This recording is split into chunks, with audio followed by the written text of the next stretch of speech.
Alright, Greed Ninjas, episode 9. Welcome to the channel. It's me, Metallicat206, and wavyp. Say hello, wavyp. Yo, what's good, y'all? How y'all doing today?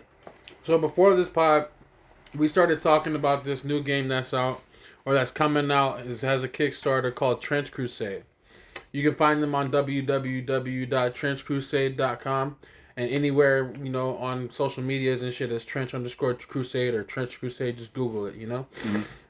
And then it basically, so like I was telling P, Trench Crusade is a tabletop wargaming tabletop war game. Yeah. That is very grim dark, but it's like if Warhammer only happened on Earth, right? And it wasn't in the future.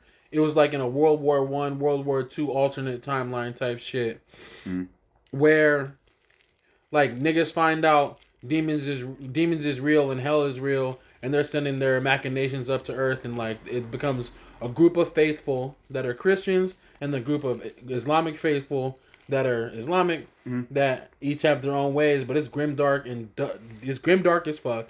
I'm assuming there's also like, because you said it's grimdark, kind of similar to 40K, so you already got me. Yeah. But then like I'm assuming there's so I remember we were having earlier a conversation which we could have low-key even had as a part of the pod, but I remember we were talking earlier, and we were talking about lawful goods, lawful evils, and that chart of things. Yeah. Oh, perfect example. I don't mean to cut you off, but you're talking about lawful evil, lawful good. Mm-hmm. In this, what's crazy is the hell shit is lawful evil as fuck. Like they have to follow their own rules. Like if they come to you with a contract on what they're gonna do, and they say it's gonna be like this, they got to do it. No, but here's what I was trying to say. Yeah. Does that mean like this hellish world also interacts with the human world as well? So it's like a war between the Islamic faithful, there's a war between the Christian faithful, and there's also the actual demons interacting and stuff too. And you can use the Islamic faithful and the Christian faithful aren't fighting at this particular moment. Hell is sending demons cannot physically exist in the material plane in this, or cannot come for whatever reasons. There's rules that prevent them from coming onto Earth, right? But they can like open portals and send. They can convert heretics and send up like flesh crafted beings and machines from hell. Yeah. To like aid in the war effort. Yeah. But like, yeah. So they can like basically put this war out where they're trying to just constantly corrupt shit. Okay. And bring an end to humanity and usher in darkness. Yeah. So it's the Islamic people and the Christians have their own little beef, but it's one of those like the enemy, my enemy is my friend type of situations, right? Like we know like these are some hell beasts, and they fucking up, and they here to try and fuck shit up on our world. And what's cool, like this other content creator talked about it, like especially with the style of damage that they do, or the way that they handle damage and survivability of troops. It's cool because they really emphasize that anything can kill anything. Like a dude with a pistol and a dude with an explosive hammer could kill like some of the biggest, baddest dudes out there. You feel me? Like they have these larger like communicants and stuff like that are supposed to be yoked, and like these hell dudes that are crazy big and like fucking like borderline demons. Not exactly demons, but like shit be crazy. But anything could kill anything. All right. I remember you were telling me something about how like you don't necessarily have to have the minis in order to play. What do you mean by that? So it's called miniature agnostic. What miniature agnostic means is you don't have to play with the official miniatures from the game. You can play with your own miniatures, right? And here perfect example. So this is what they say about miniatures in their rulebook, right? What do you need to play? Miniatures. Each player commands a war band, which typically consists of 6 to 20 models. While there is no ironclad rule on the scale of the models, the heroic 32mm scale is what we are using in our games. If you prefer another scale, do not worry. Witch burners will not be dispatched to cleanse you for your lack of scale purity. So you can use whatever miniatures you have, or you can use the official ones that they have, and you can buy their 3D print But then I think it's either print on demand or 3D print. Like you can choose either one. Mm-hmm. Remember you were mentioning though that you could use that opens up the idea to be able to use like anything as long as it's roughly the same size and you understand what it's doing, right? Yeah, exactly. Mm-hmm. So like let's get into like a little bit more I guess about like the rules of the game, like how do you do damage and shit, like you know what I'm saying? Okay, so you don't care about the game turns and activations. You just want to get into the how Let's go damage into is done. well no, I mean that's just like a dumb question really. No, Let's I go get into no. I get what you're saying. So there's a little bit that goes into it. There are different actions that your character can do on each turn, and or that your model or unit can do each turn. Mm-hmm. But people want to know basically how do you hurt something or how do you kill something, right? Mm-hmm. So I'll read their action success chart, right? So when you take an action, including melee and ranged attacks, roll 2d6 and add any plus dice or minus dice from the character's profile, injuries, or other sources. Pick the two highest or lowest if any minus dice were applied, and consult the chart below to see if the action succeeded, right? If you roll a 2 through 6, it's a failure. You roll a 7 through 11, it's a success. Roll a 12 plus, it's a critical success. Jesus. Niggas just ripping ass out here. Yeah, critical success, dog. Critical success on ripping ass. So with critical success, ranged and melee attacks add +1 dice to injury rolls if your result is a critical success when determining if they hit. So that's to determine if you hit somebody. Mm-hmm. Then after you hit, you have to determine how injured they are. And they have an injury chart, right? If your attack hits the enemy, it is time to determine the amount of damage the attack has caused. Roll 2d6 plus any plus minus dice from the model's profile or other sources. Pick the two highest or lowest if any minus dice were applied, and consult the following table. 1 or less, no effect. 2 through 6, minor hit. 7 to 8, down. 9 plus, out of action. So what does no effect do? The armor of the target withstands the hit. There is no effect. Minor hit. Add +1 blood marker next to the model to represent a wound. Use the dice pips to count the hits inflicted. Maximum 6 per model. Whenever the wounded model takes an action, the opponent can decide to spend 1 or more of the blood markers to add -1 dice to the roll for each of them. I.e. roll 3d6 and pick the 2 lowest results if you use 1 marker. When rolling on the injury chart against this model, the opponent can spend 1 or more of the blood markers to add +1 dice to the roll for each pip. This makes a severe injury more likely. When you attack a wounded model, you can spend 1 or more of the markers to add +1 dice to the attack roll for each marker. And then they have Warrior Down. In Warrior Down, place +1 blood marker next to the model, and the model goes down. If the model is already down, it instead suffers +2 blood markers and remains down. A model that is down suffers a -1 dice penalty to all of its actions. Also, it cannot move during its activation, though it's through its own actions. The down condition can either be represented by placing an indicator next to the model, such as a scrap of paper, or by physically turning the model face down on its side. A model turned on its side will represent a different profile for line of sight targeting, but these two methods of indication are otherwise identical, and the model's controller may decide which to use. At the start of its own activation, a downed warrior can stand, but any movement, move, dash, charge, jump, climb, it can take is halved. If a model is down during its own activation, it may attempt a risky action in order to stand. Otherwise, it remains down for the remainder of its activation. Out of action. The warrior suffers a major wound and is out of the game for the rest of the battle. Remove the model from the table. Resolve what has happened to the model after the battle has explained in the serious injury section of the rules. Okay. So where's the serious injury section? Let's look at serious injuries.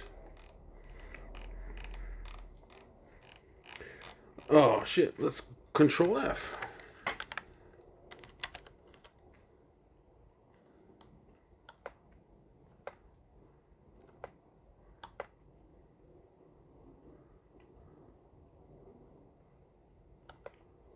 I saw serious injury under blood markers. Under blood markers? Mm-hmm.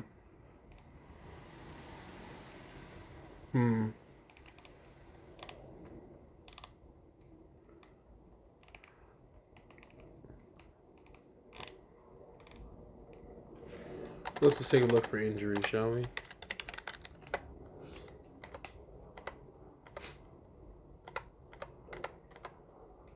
Let's look for serious injury.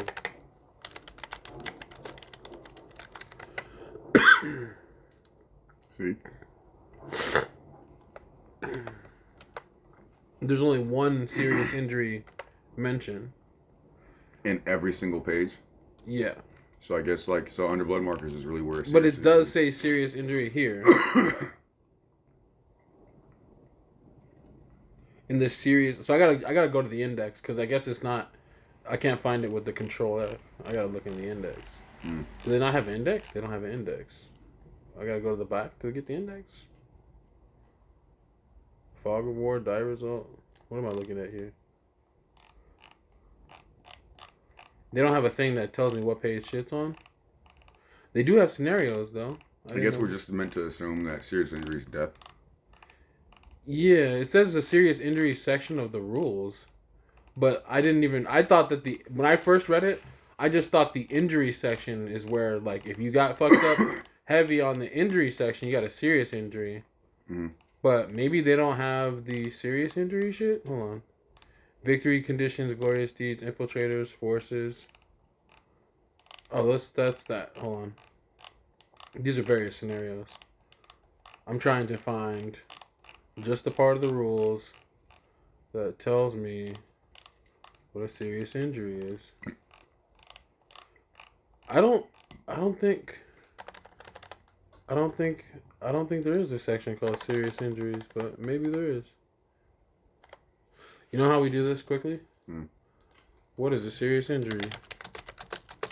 For the name of the game, though. Yeah. Because, like, I thought it made sense initially. Yeah, so look, so this guy agrees with this. Oh, okay. That's for the campaign shit. So the campaign rules, you have to be in the Discord to get the campaign rules. But apparently what you're supposed to do is, like, between battles and shit, troops can get different properties depending on what happened in the battle. Okay. Like, some can be upgraded to elite and stuff like that. Okay.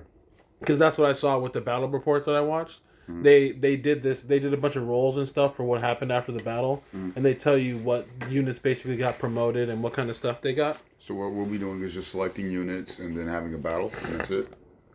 I mean, we can make our own rules for what happens with campaigns and shit, but we don't know. I don't know if we have the full campaign rules. You have to join the Discord. So that's how do we get to the Discord and see what these campaign rules look like. Discord.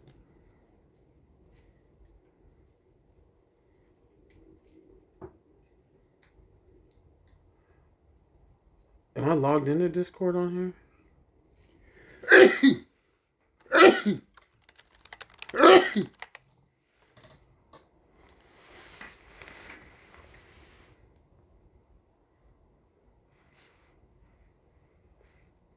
But basically, I think the campaign is meant to, holy shit, drag each segment to its position. You look Yo, like this is right crazy. now, Yo, this is crazy. That doesn't go there. Where does this go? The fuck? Yeah, right there, I think. Oh, you mean like this? I gotta put it like right here? Did I do it right, or am I a robot? I think you're a fucking robot, dog. I almost just failed the "Are you a robot" test. Nigga, you might be a robot, bro. I didn't say the internet did. Why? What if I can't pass a robot test? I don't think that was super clear what it was trying to get you to do, though. It was like, hey, yo, dog, put this here. Yeah, put some shit here, like. I think the robot would have been like, I don't know what to do. And since, you know, we're human, we can process. Oh, let me just put it on here, anywhere. And it's like, here, you can get in. You passed the test. Nah, I mean, low-key, that shit, I mean, I don't know, depends how you look at it. I'm pretty decent with that perspective shit.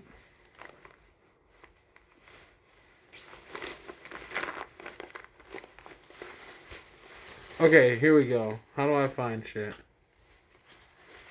Welcome, Trench Crusade events, browse channels. Do I have to like do some shit to be official in here to fucking find some shit?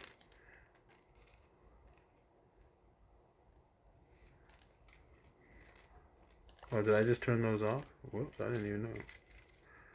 Let's go to welcome.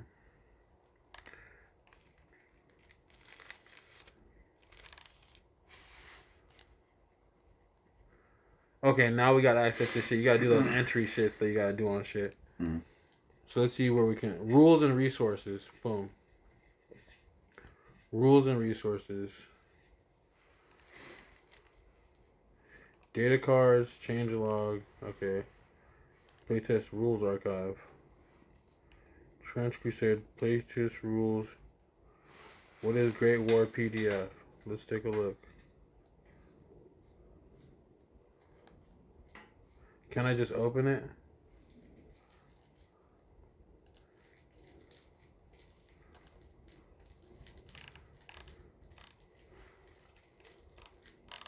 Oh, this is just a scenario? What? I'm trying to find out where I can find campaign rules.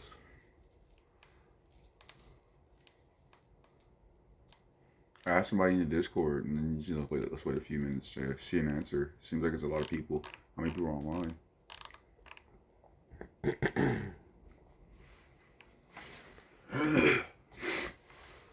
Server rules, server guide.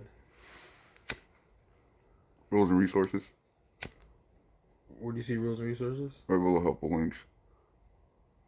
I don't even see helpful links. Persons Earthly Archives. You can see some shit? Oh, like right here? Yeah. Like here? Rules and resources? Yeah. So rules and resources. It's different now. I got my glasses, nigga. Campaign rules, volume 1.3.4, version 1.3. Okay, so now we can take a look at these. So we're about to tell y'all about we're getting y'all on Trench Crusade right now. Like, it looks super dope, and like it looks like a super like clean play of like when you really like the die roll seems simple, killing shit seems simple. It still seems like it has some of that crazy randomness that you expect from D&D though. Mm-hmm. Or any of those games where you got hold on. All right, campaign rules. Beginning the campaign.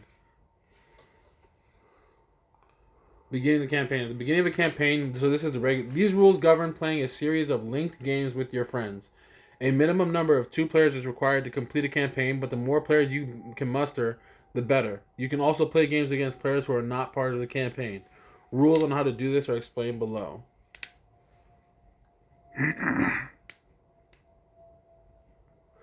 At the beginning of a campaign, your warband's threshold is 700 ducats.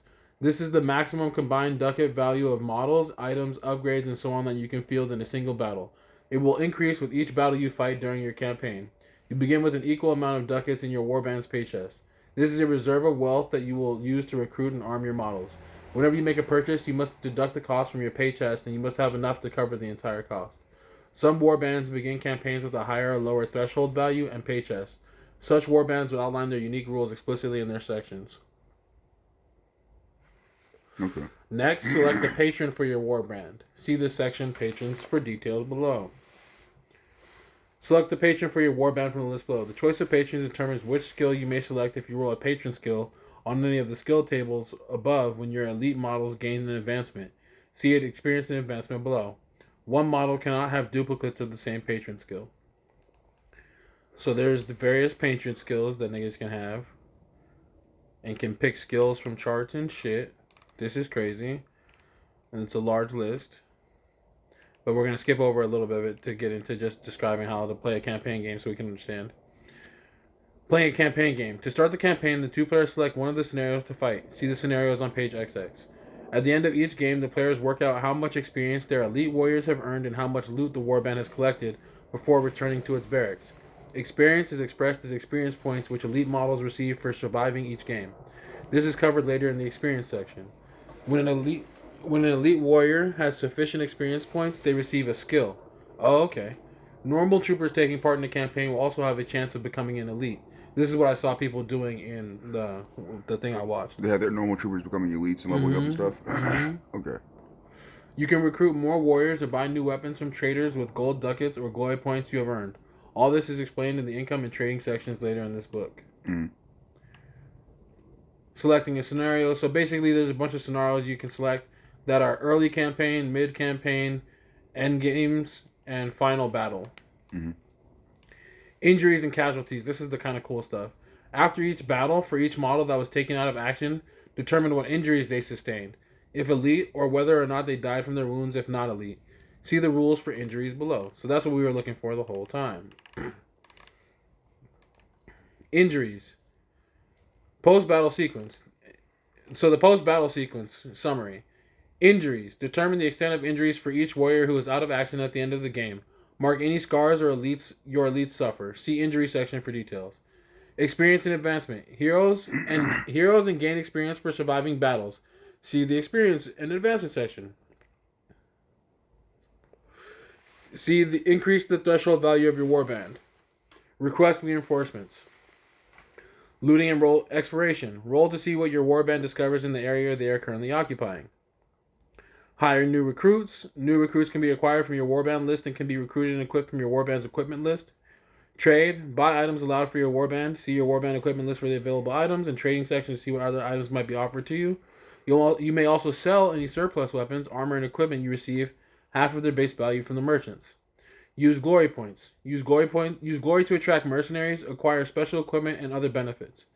Reallocate equipment. So that's basically rearm your troops in different loadouts. Update warband roster. Update. So now, injuries and battle scars.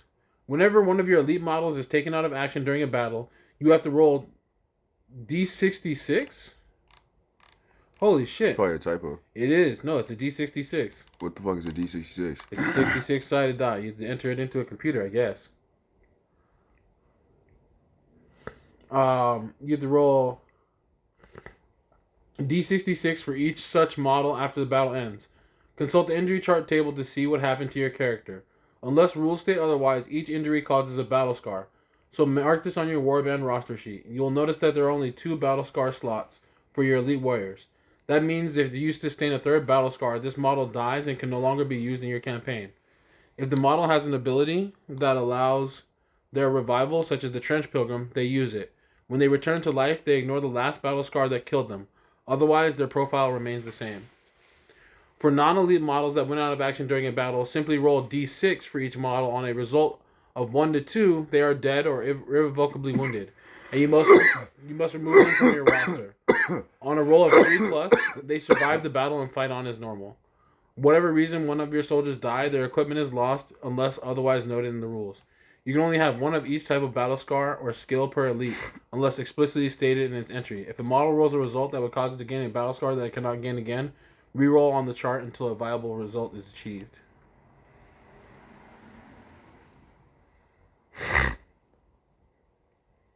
Yeah, so they got a bunch of shit.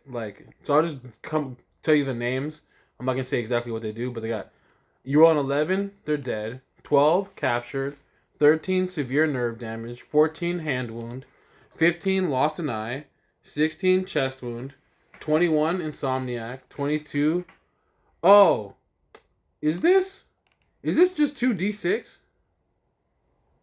Let me see. That's what it looks like, right? Because these are just pairs of this is just if you roll 2 1s, if you roll a 1 and a 2, if you roll a 1 and a 3, if you roll a 1 and a 4, if you roll a 1 and a 5, if you roll a 1 and a 6, if you roll a 2 and a 1, if you roll a 2 and a 2, if you roll a 2 and a 3, if you roll a 2 and a 4, if you roll a 2 and a 5. You see what I'm saying? Yeah, 2 and a 6. Yeah. That means, I see what they mean by D66 then. Not like rolling them and adding their value before, so read the 2 numbers outside of the pairs. Yeah. Because it's not the number, it's a specific pair of 1 and 6, 2 and 1. What about that 3 through what? What does that say? Yeah. 3 6 through 6 2. What do they mean by that? 3 6 or 6 2 4? No, 3 6 through 6 2. So that'd be 3 6, 4 1, 4 2, 4 3, 4 4, 4 5, 4 6. Is that why you don't 5, see 4s? Yeah. Or 5s? Yeah. Reverse or forward, huh? Yeah. Okay. Anything with what, like a 6-3 or a 4 or a 6-3-4 potentially is more so. Nah, not 6-3-4. I think it's more Wait, no, so like, that doesn't make as much sense now. yeah. See what I'm Because it saying? has to read in a direction. They have just have a D6-6. I've never come across a D6-6. Because it doesn't seem like it's a 66 sided die with the way it skips numbers. Wait, keep going. It goes from 16 to 21. Keep going down. Let's see values. Just keep going.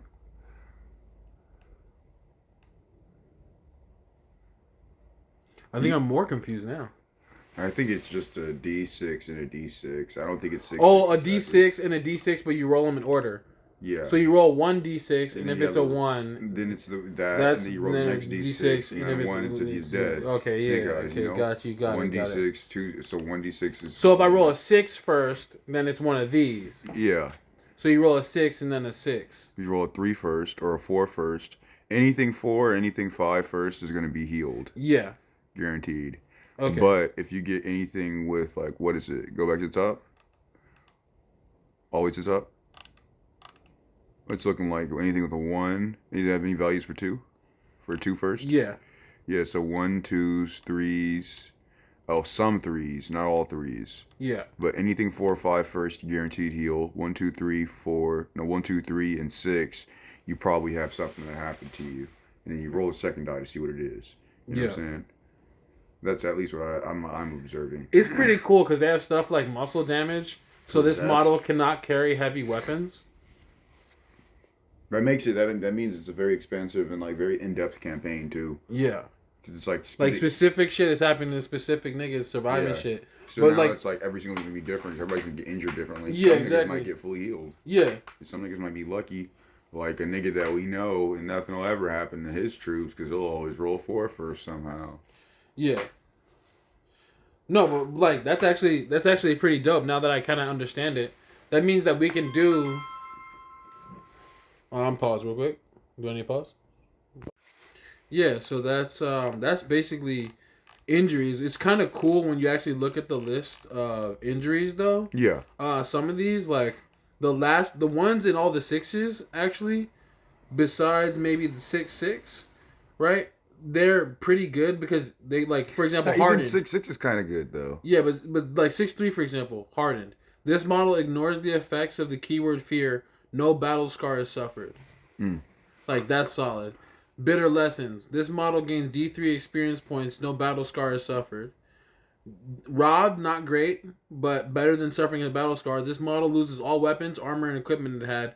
No battle scar is suffered. Mm-hmm. And if you have the right kind of unit, there's this like walking machine kind of like there's this walking machine type unit that it's like a penitent engine sort of, right? Where its construction has a wheel and a fucking club, like as part of it, essential to its structure. So right? it's like you just wouldn't usually lose your weapons. So if it got robbed, it wouldn't lose all of its armor and its weapons come from it being it. Yeah. So it can't get robbed of those things. So yeah. That one counts as basically this one getting robbed doesn't lose anything. Which is pretty nice. Yeah. And then facial scar. Facial scar. Due to a grudge, his model gains +1 dice for all melee attack actions against all enemies with the same faction keyword that took this character out of action. No battle scar is suffered. Facial scar is great. What the fuck? You getting a +1? Yeah, you were like, facial scar sounds bad. Then nigga read and was like, +1 against niggas you hate.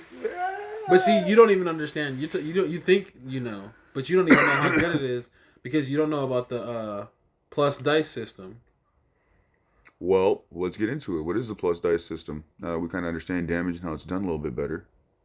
And essentially all it is you're rolling to see if you hit something and how good you hit it. You can either fail, you can hit it normal, you can hit it very well. And if you hit it in any one of those 3 categories, you go to what type of damage you're doing to it. And you get pluses or minuses based upon what level of hit you're doing, right? Yeah, and other pluses and minuses from your character. Yeah, and then like you stack scars, and scars get them closer to like removing a character from combat, and boom, already. So plus dice and minus dice. Rules often have modifiers to dice rolls marked as plus dice and minus dice. For example, shooting from elevated positions adds plus 1 dice to ranged attacks against enemies. These are shown in the format of plus 1 dice and minus 1 dice. Many models have them on their profile for melee and ranged attacks, and things like range, cover, and so on can apply them to the dice rolls you make on the action success chart or injury chart for each plus dice, and for the action success chart or injury chart. For each plus dice, add 1 dice to the dice pool of the 2d6 roll you're about to make. Thus, plus 1 dice makes the roll a total of 3d6. Then roll all the dice and pick the 2 highest numbers. If 2 plus dice are added, roll 4d6 and pick the 2 highest, and so on. Okay, so plus dice is basically if you're in an environment where you get an additional roll, you roll more. And if you get an environment where it's even better, you roll even more. And that's really for... But you also take the 2 highest numbers that roll. Yeah. And if you are in a bad environment, obviously, then you get a minus or a bad situation, right? But this is the way their minus dice work. The minus dice works in reverse. For each minus 1 dice, add 1 dice to the dice pool for the 2d6 roll you're about to make. Thus, minus 1 dice makes the roll a total of 3d6. Then roll all the dice and pick the 2 lowest numbers. If minus 2 dice are added, roll 4d6 and pick the 2 lowest, and so on. Oh, word. Literally opposite. Okay, never mind. Yeah. I thought it was just taking that away. Yeah, exactly. Gameplay example. A trench pilgrim model is shooting at a heretic trooper with a musket. The heretic is in cover, which grants minus 1 dice to any ranged attacks. The pilgrim rolls 3d6 and gets 5, 5, and 1. The 2 lowest numbers are picked for a result of 6. As the pilgrim needed 7 to hit, the shot missed. Before rolling dice, add any plus dice and minus dice to the dice pool. If the pool contains both plus dice and minus dice, remove pairs of opposite dice until only 1 type is remaining. Okay. Yeah. Did you get blood markers? Yeah, let's talk about blood markers. During a battle, your warriors can be wounded due to enemy attacks, the use of supernatural powers, falling from great heights, and so on. See the injury chart for details. The damage is tracked via blood markers. In addition to wounds, they represent exhaustion, concussion, shell shock, physical and mental strain, and so on. Each time one of your models suffers such damage, place a blood marker, red dice, next to the model to track this damage. Use the pip number on each dice to indicate the number of blood markers the model has.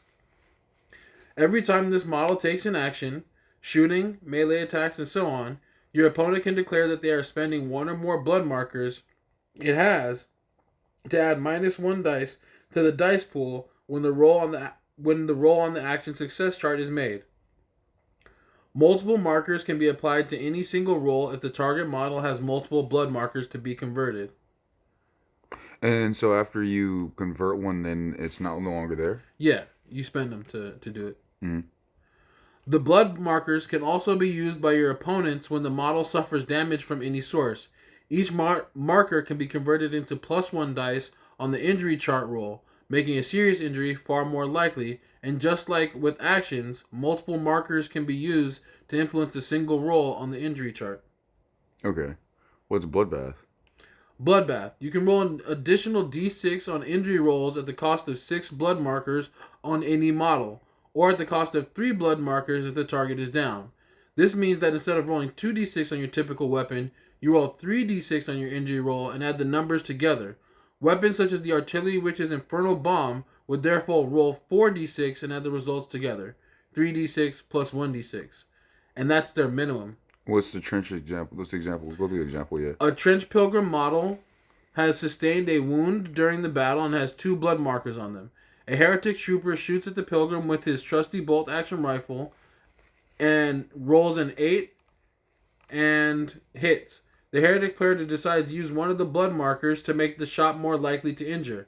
The heretic player rolls 3d6, 2d6 plus 1 dice from the spent marker, and consults the injury chart. The result is 4, 5, and 1.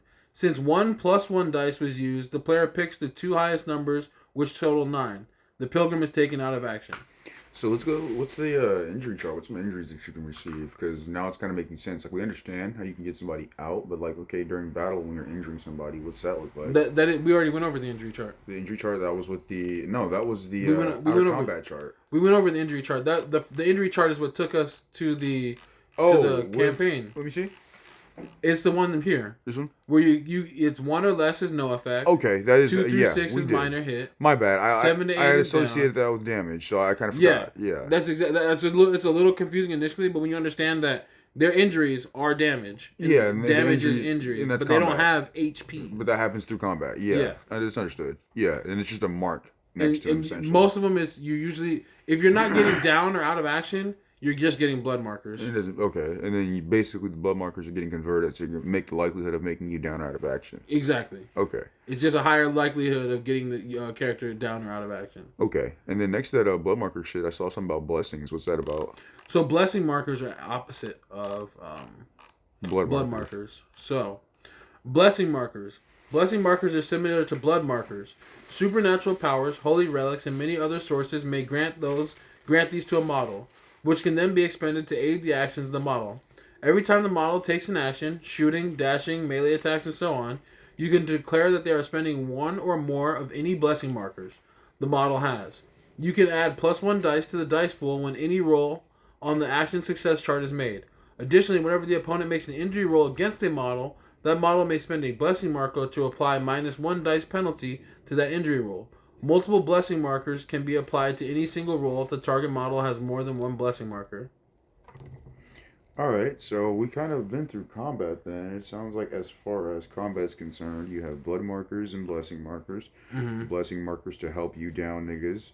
Blood markers to where you are successful on hits. And then they stack in a way that then allows you to make downing a person easier. So everything is kind of evolves around downing somebody. Yeah. Whether it's buffing your ability to do so, or you're declaring that you want to use what you've already stacked against them in order to make it easier as well. Yeah. With blessings though, are you able? You come into combat with blessings already? I don't know. There might be conditions under which you do. But there also might be stuff that gives you blessing markers. Did you come into battle with them already, or I don't? No, it's not. Items and things? There's stuff that might give you. I can't tell you if you start with them, and I don't. There's no rule that says you start with them, but there might be equipment that allows you to start with them. There might be. So I don't know. I don't know. I'm not that deep in the game. Yeah. That's what I'm saying. That's all. So yeah, I don't know. But okay. So okay, combat. Under combat, still I see movement. Alright, let's get into that movement portion. So movement. All models in the game can move when activated unless otherwise indicated in the rules. Each model can move up to the number of inches indicated in their profile, though they can move less and not at all if you wish. There are a number of general rules that apply to all the movement that a model takes during its activation. Certain types of movement, such as falling or the knockback effect of an artillery witch's infernal bomb, are not subject to these rules. Regardless of the type of movement, a model cannot move off the battlefield unless a rule specifically states so. A model cannot enter melee combat within 1 inch of enemy models unless it charges. A model cannot leave melee combat within 1 inch of enemy models at any point during movement unless it is retreating. A model in melee combat cannot otherwise move unless they began their activation in melee combat, take the standard move action, and remain in melee combat with every model that they were in melee combat with at the start of their activation. A model can move through friendly models if it has enough movement to move past them entirely. A model cannot move off the battlefield unless a rule specifically states so. Movement, including charge, is usually the only action a model can take that does not require you to roll 2d6 to determine whether you are successful or not, unless otherwise noted in the rules. Mm-hmm. You want to hear about the different types of movement? Honestly, that was going to be my next question. But before we even get into that, I've heard a couple unfamiliar terms because I think a lot of... So I jump straight into combat because that's kind of the guy I am. I'm like, yo, okay, it's a game where the whole thing is combat. How you fight niggas. Yeah. So obviously that's a good place to start. Mm-hmm. But I feel like, was there an abilities or actions list that we potentially skipped over? Yeah, they do have... Right? Well, it's pretty simple. Mm-hmm. They have... Okay, so... Game turn. What you need to know to play. Let's start there. What you need to play. Because we jumped into combat. That's what I wanted to do. But let's get it. Miniatures. Which we already went over. Which can be any type of miniatures. Tabletop. You Which also one's need that a table? gaming surface to play on. We suggest 2 surface sizes for the games. 48 inch by 48 inch or 36 inch by 36 inch. That's 4 foot by 4 foot or 3 foot by 3 foot. Okay. This allows the game to be played on a typical kitchen table. We already got terrain. Terrain. Terrain is also necessary, and the more you have of it, the better. Trench Crusade is a game of position and tactics, so different types of elevation, cover, and varied terrain pieces will all enhance your gaming experience. Measuring tool. To measure distances, you will need a tape measure or measuring stick. Trench Crusade uses the Imperial measurement system, which means movement is measured in inches. Dice. You will require dice. Each player should have 8 six-sided dice, D6s, in their own distinct colors. Finally, you will need a few red D6 dice to represent blood markers, explaining the rules below. Mm-hmm. Game turn and activations. Players activate their models in alternating order. A single turn consists of both players activating all their models once. For example, the first player will choose a model to activate, take any actions available to the model, and then it is time for the next player to activate one of their models. You can then choose any model in your warband that has not yet been activated and activate that model. This model can now move, take actions, and use special skills and equipment as you see fit. When your model's activation is over, your opponent can then activate one of their models, and so on. The player with the lowest number of models currently remaining on the table will decide who will start with the first activation at the beginning of each turn. If both players have the same number of models, roll a d6 and whoever rolls highest gets to decide. When each player has activated all their models, the turn is over. Actions. Once activated, a model can take as many or as few actions during each activation as you wish, in any order you choose. However, each action can only be taken once per activation unless otherwise stated in the rules. Thus, you could fire your weapon, then move, and then dash during the same activation, or dash and then charge, and so on. Common actions that all models can take are listed below. Be sure to consult the profile of each warrior in your warband to see what actions their abilities allow them to perform in addition to these. Several actions require you to roll on the action success chart to see if you succeed. If you succeed, you take the action as described in the rules. If you fail, you can still move or take any other actions the model may have. If the action is classed as a risky action and you fail, the activation of the model is over and your opponent cannot activate one of their models. Move. When a model takes this action during its activation, choose one of 3 options below. The move action does not require a roll on the action success chart. Standard move. The model moves up to its movement characteristic. Charge. Choose an enemy model that the charging model can see within 12 inches as the target. The charging model then moves directly toward that target via the shortest and most effective route possible determined by distance with a d6 inch bonus to its movement characteristic. This movement can allow the charging model to move within 1 inch of the target, putting the 2 models in melee combat with each other. A model cannot charge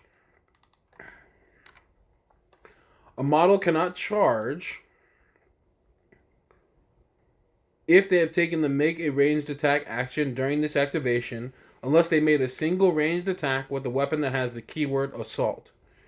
And then retreat. The model moves up to its movement characteristic and it may leave melee combat during this movement. Each enemy model in melee combat with the retreating model may immediately take a melee attack action with a single melee weapon that it has. Resolve the effect of its attack before moving the retreating model. Okay, so you can do some shit like you can charge in, attack, then retreat. No, because standard move, charge, and retreat are part of your move action. Oh, only one move action per turn. Okay. Yeah. And then you have another action called dash. The model must succeed with a risky action. If successful, the model takes the standard move action as described above. This can be just done in addition to any other action. Okay, so then you can do your standard move action, then potentially dash. Yeah. Okay. Exactly. And then you can make a ranged attack. The model may shoot with a ranged weapon that it is equipped with. A model engaged in melee combat cannot shoot. A model cannot make a ranged attack during an activation in which they have charged unless they made a single ranged attack with a weapon that has the keyword assault. Also, make a melee attack. If the model is engaged in melee combat, It may attack as detailed in the melee weapons entry in the rules. The attacker must be able to see at least part of the target. No melee attack through walls. In the other actions, mini models have other possible actions they can take during their activations. Refer to the warband list for details. Risky actions. If you fail a risky action, this always ends the activation of the model and your opponent cannot activate one of their models. Okay. Does that make sense? Mm-hmm. Already remember plus and minus, blood markers, blessing markers. And those are the movement actions, right? That's basically the game. Like, because then pretty much like if all this is like referring to the type of terrain, how to move, we already went over combat, ranged and melee, and then obviously you refer to like the damage that's being done and things of that nature, and then that's everything, right? Yeah. And then in short. All right, well let's go to like the types of units that you'd be able to potentially. Oh, wait a minute, go back up, go back up. I saw something that's a little bit interesting. Modifiers and end of activation. Because obviously, okay, when you're in melee combat, you can declare melee combat, and then that's where damage is done. Modifiers. What's the morale? Your warband may abandon the battlefield if it suffers too many casualties. At the end of any turn, when at least half of your warband is down or out of action, roll on the action success chart. If you fail, your warband flees the battlefield and loses the battle immediately. If both warbands are required to take this test, the smaller warband tests first. Optional rule: a warband that loses a morale test can decide, instead of fleeing, that the warband is shaken. Actions taken by models in a shaken warband are considered risky actions. After one turn, the warband recovers to its normal state and is no longer considered shaken. If it fails a morale test again, shaken or not, it flees as standard. That's interesting. That's good. That's important to know. Do you want to see units now? What about some keywords that are important? Well, I guess that just depends on the units, then, right? Yeah. And then we would refer to keywords. And a lot of them are explained in them. On the unit. Yeah. Okay. Well, yeah. Let's get into units. Except for some specific ones like gas and shrapnel, but we can always refer to the manual. We don't have to go over that. Yeah. But recruit your warband. So, who do you want to know about? The Heretic Legion? What's the first one popping up? Heretic Legion. All right, let's go over it, dog. So, Heretic Legion, they got a bunch of their special equipment and what it does. Who are the Heretic Legion? The Heretic... So, Heretic Elites. 1. Heretic Priest. Your warband must include a Heretic Priest when it is created, if you're a Heretic... If you're a part of the Heretic Legion. And it's 80 ducats, baby. That's over 10% of the cost of your warband. So elites are very important. Well, don't you? So did you say you start off with like 70? I mean, you start off with like 800. You start off with 700. 700. Yeah. Okay. So Heretic Priest. Oh, you also are supposed to come up with names for each of your niggas. Yeah. Okay. Like Steve and Bob and Marco, Bob, and yeah, like Marco the demon or some shit, but not a demon, you know. Anyway, name Heretic Priest. Movement 6 inches. Infantry, so that means it's on the ground and shit. I wanted to get into the lore of them. We can just, you want me to read the lore? Yeah, read the lore, and then cause we can get into abilities if you want to use those niggas type shit. But like, I feel like if you're playing the game, then you'll know the abilities because you're able to refer to them. But like, just give a little. I wanted to know a little bit of a flavor of each one of them type shit. You know what I'm saying? At least that's how I was thinking of it. Okay, Heretic Priest. I can give you a break on reading if you want. You know what I'm saying? Yeah, go ahead. So yeah, we got Heretic Priest, leader of a heretic warband. Those fallen priests perform all kinds of unholy magic, summoning petrifying demons and creatures using the genetic spells. Goetic spells, sorry. Often pledged to a demon lord in hell, such as Pazuzu or Guizan. That's funny. Pazuzu or Guizan or Guizan. Guizan. The profane gospels they recite terrify church forces, causing ears to bleed and eyeballs to burst in their sockets. And that was one of my questions too. Remember, I was saying like, is there obviously there's like the Christians and then there's the Muslims, but then like, is there some sort of like evil entity you could potentially be? That's what I was talking about. Yeah, I was saying yeah. Well, so heretics essentially like are one of the groups, right? Or is it the only group? It's the Heretic Legions. Okay, Heretic Legions. And those are like the kind of like chaos spawn. Okay, word. So question, but they also have other shit as well. They have other factions too. And then what's that next to it?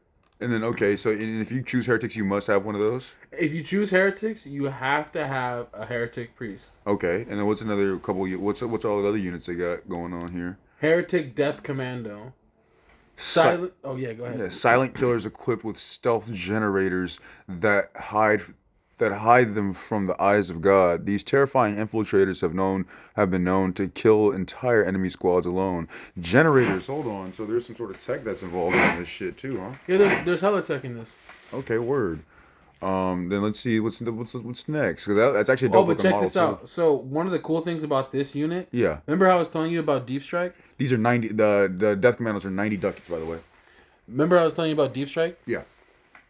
They have this thing called Infiltrator. The Death Commando can be placed anywhere on the table, out of line of sight of any enemies, but at least 8 inches away from the closest enemy. Deployed after all other models without the keyword Infiltrator. That's like Deep Strike. Remember what I was telling you, where you can just put niggas on the Oh, wait a fucking minute. mat? So it starts the infiltrator, but then after you use it, basically you have to use it last. It's not that you use it last, you place it last. You place it last, and then after you place it, infiltrator is basically used. Yeah. Okay, word. That's pretty dope. And it seems like it's a very strong unit too. I mean, we could read about it, but let's go over some of the flavor of the other guys. Let's keep on going. Let's keep going. We got Heretic. This one's crazy. What does that say? Choirster? Chorister. Heretic Chorister, 65 ducats. And these niggas come with a whole page. Alright, suicide is a mortal sin, and sacrificing yourself to the glory of hell is a yet greater affront to God. Some of the heretics born with the gift of sonorous voice but little prospect of rising through the ranks, but possessing a determination to excel, may pursue the dark path, becoming a chorister. Such supplicants go to one of the black altars of heretic abodes at the bottom of the deep inverted pyramid temples dedicated to the greatest of the archdevils. There they are dressed in robes of dark devotion, lie on the altar and mutilate themselves to death by carving unholy runes into their flesh. The more wounds they can suffer before perishing, the more pleasing it is said to their offering. Their offering is the most devout slice their own throats, trying to cut as deep as they can before their miserable life leaves them. Most such wretches go their doom in the lake of fire, but some are reborn as choristers after 9 days. Their corpses lurch back to their feet and finish their grisly beheading, and lift their severed heads that begin to sing hymns that have been learned in the inferno. From their self-inflicted wounds spurts cold blood that forms diabolic symbols and changes to match the words of their unholy chorale. They head towards the front lines, driven by a call no living can hear, and join the heretic warband of their choosing. As their severed heads sing the agonizing hymns, the minds of their enemies are filled with visions of the pits of hell, weakening both the resolute and strength of those unfortunate enough to hear the sire of chorister. Their hymns are often the first thing a fresh recruit experiences on the battlefield, and the unholy voice rolls across the trenches, proclaiming a never-ending prophecy of the final victory of hell or heaven. What's crazy is, like, this is super intense for a nigga that's just 65 ducats. Like, you would think that... I guess other niggas... I mean, 65 is still, like, 90% plus. Alright, and I guess these are more expensive. I mean, 9% plus of your... And you're limited in the amount of these niggas you can get, too. Because it's like you can either get one of those, or you can get none of those. You know what I'm saying? Yeah. Alright, what is this? A heretic troop, eh? These niggas is cheap. Alright, 30 ducats. The soldiers that make up the bulk of the heretic forces, they have witnessed the gate of hell and survived the damning them for all eternity. Alright, and you could have, it looks like an infinite number of those. It doesn't really have a limitation on it, I don't see. What's next? Anointed heavy infantry. This nigga looks crazy. Heavily armed and armored assault troops. Their skin is burned and blistering from their ordained pilgrimage to hell and back. Let's get to the next one. And that's a big ass looking nigga too. And then you can only have one of these. Oh, wait a minute. How much did the heavy nigga cost? Heavy dude costs 95 ducats. 95 ducats. Costs damn. more than So he costs more than that commando nigga. You can have up to 5 more of than the them. heretic priest. Yeah. Well, so what about the next nigga? You only have up to one. There's no picture for him, but it's the Werewolf Assault Beast. The abomination charges through miles of barbed wire to clear a path for the heretic infantry. Its uniquely formed head design is cut clean through. Werewolves wear unique armor forged in the factories of hell, as seen by the maker's marks stamped upon it. Damn, is there no picture of it? Oof. Okay, that dude looks kind of fucking gnarly. No cap. I was thinking that maybe they didn't have a picture, but he's just big as hell, and he costs 140. So I'm assuming he's like more of like a super heavy guy. Cause the other guy looked like heavy infantry. This guy looks like just a beast. Well, he has the keyword tough, which means that if you were to out of action him, he just ignores it one time and then That's comes back. crazy. Okay. Artillery witches, bitches over here hovering bombs. Artillery witches stalk the battlefield, hurling ordnance symbols into death factories of hell, of hell's third circle. They are completely mute and no one has ever seen their faces. Some question if they are even living, and there are tales that they too were manufactured in hell. They can pull an infinite number of infernal bombs from a portal to hell that they have manifest at will, summoning them to their hands from a gate of midnight blackness, and they cost 90 ducats.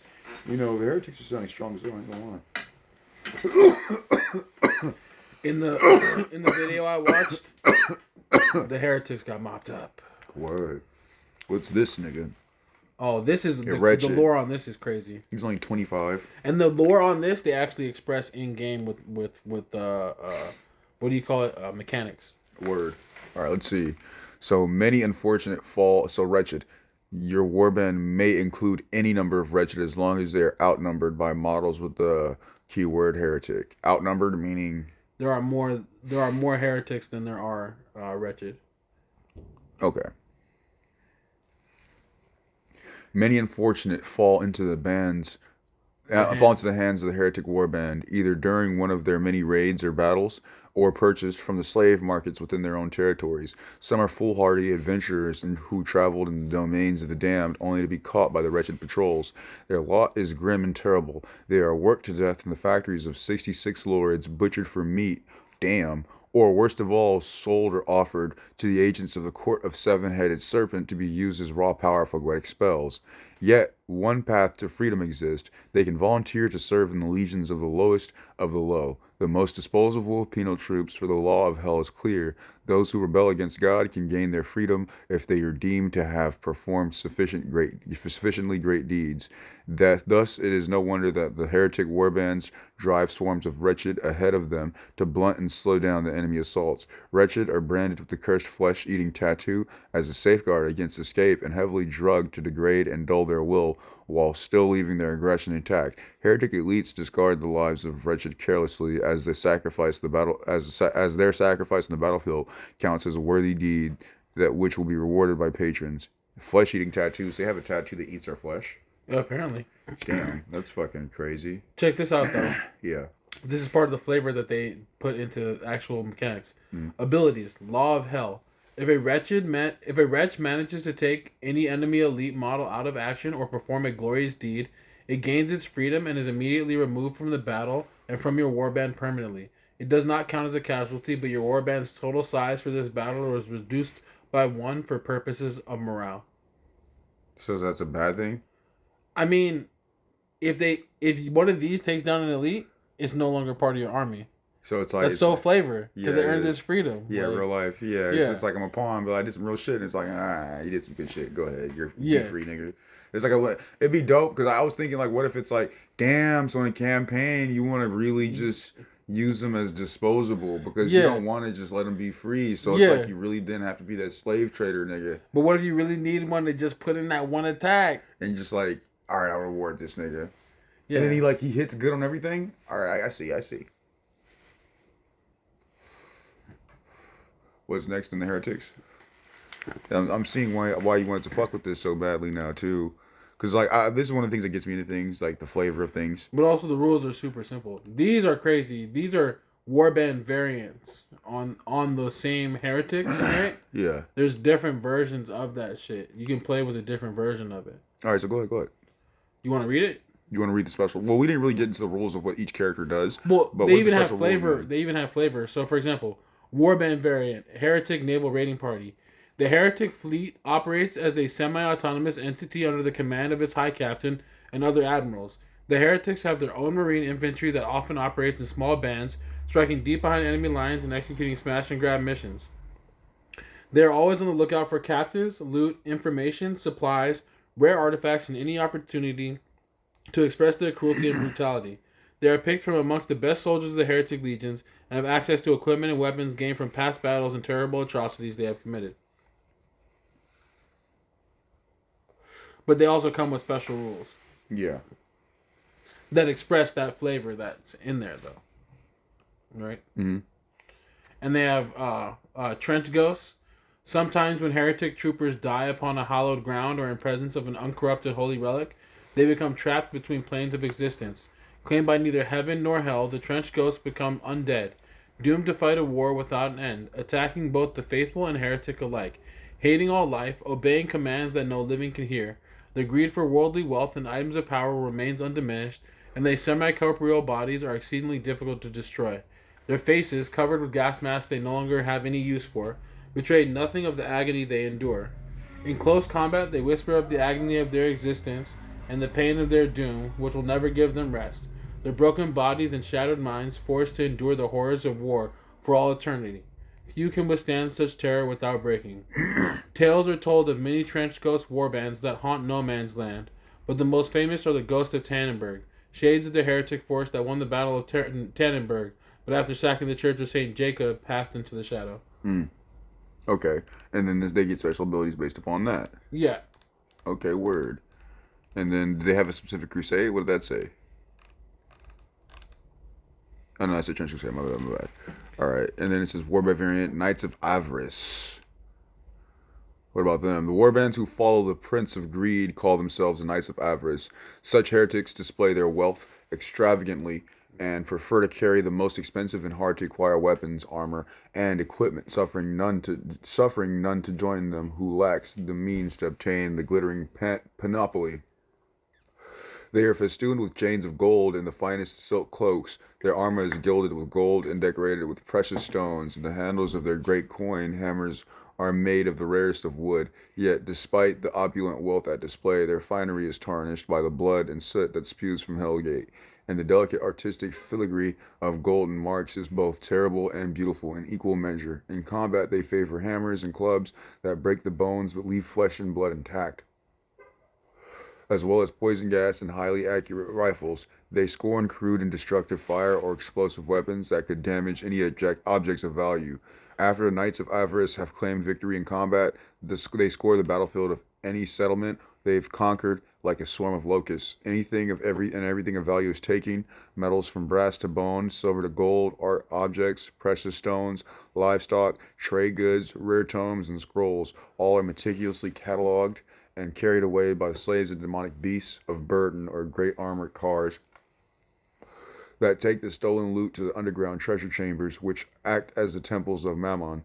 Even the dead are stripped of their flesh, while the detached skill of the seasoned butchers ready to be sold in markets, internal organs taken of the fallen victims, are carefully preserved, and the alchemical liquids to be sold to scientists of the infernal laboratories.